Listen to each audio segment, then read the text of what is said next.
আজ চন্দননগর চার মন্দির তলার একটা গল্প। এই গল্পের যিনি নায়ক তার নাম শিশুবাবু, স্বর্গীয় শিশু বন্দ্যোপাধ্যায়। ফরাসি ভাষাটা দারুণ জানতেন বলেই পড়লেন এক ফরাসি বণিকের সুনজরে, যোগ দিলেন শিব সরকারের কাজে। অল্প সময়েই নিজের চেষ্টার বুদ্ধিতে এলো সাফল্য, অর্থ, 11টা সমুদ্রগামী জাহাজ, 52টা নৌকো, তার জাহাজ চষে বেড়াতো সারা পৃথিবী। কিন্তু তার মন পড়ে থাকতো তার পল্লীবাসী মানুষের কাছেই। দুর্গাপুজো হোক বা অন্নদান, দানের কাজে তার হাত কখনো থামেনি। পল্লীর মানুষ যেন সহজে শিব পুজো করতে পারে, সেই ভাবনা থেকেই তিনি গড়ে তুললেন 4টি শিব মন্দির।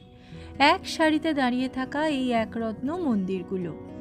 ডান দিক থেকে বাঁ দিকে শিবলিঙ্গগুলির নাম দিলেন ধবলেশ্বর, নকুলেশ্বর, নীলকণ্ঠেশ্বর, বানেশ্বর এবং সর্বশেষ বৈকুণ্ঠেশ্বর।